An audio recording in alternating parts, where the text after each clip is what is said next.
তোমাদের জন্য আজকে একটি ইসলামিক কোশ্চেন আনছি। আর এই কোশ্চেন যারা পাইবা তাদের জন্য সুন্দর একটা উপহার আনছি। তারপরে এই উপহার দেওয়া হবে ইনশাআল্লাহ। আমি জাহির দিতেছি, যার ভাগ্য জড়াই পড়ে একটা একটা লোক। সর্বপ্রথম তোমার ডাই করছে। হ্যাঁ, তোমার প্রশ্ন হয়েছে শয়তানের খোরাক কি? যে কোনো খাবার বিসমিল্লাহ না বলে খেয়ে থাকে। সঠিক উত্তর হয়েছে তোমার। তোমার জন্য একটি গিফট। এই লোক তোমারটা। তোমার প্রশ্ন হয়েছে কোরআন শরীফ কিতাব আকারে একত্রিত করিয়াছিলেন কে? হযরত ওসমান গনি রাদিয়াল্লাহু তাআলা। সঠিক উত্তর। তোমার জন্য একটি গিফট হইল। তোমার প্রশ্ন হয়েছে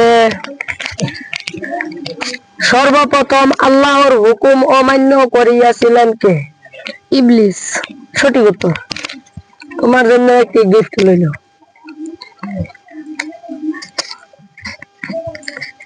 তোমার প্রশ্ন আছে মুখে হাই আসে না কাদের? নবীগণের। সঠিক উত্তর। এলো তোমার গিফট।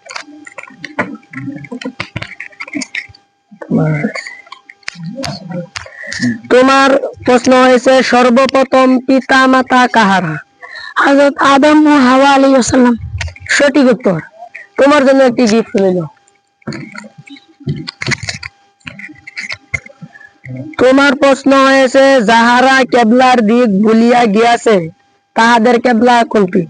মনে যে দিক চাই সেদিক ফিরিয়া নামাজ পড়তে লাগে। সঠিক উত্তর। তোমার জন্য একটি গিফট রইল। আজকের এই প্রতিযোগিতা তোমাদের কাছে কেমন লাগছে? ভালো লাগছে। আমরা এরকম প্রশ্ন সবাই একবার লাগে চেষ্টা করাম ইনশাআল্লাহ। আমাদের প্রতিযোগিতা ভালো লাগলে লাইক কমেন্ট শেয়ার করবেন আর আঙ্গুল লাগে সবই দোয়া করবেন ইনশাআল্লাহ।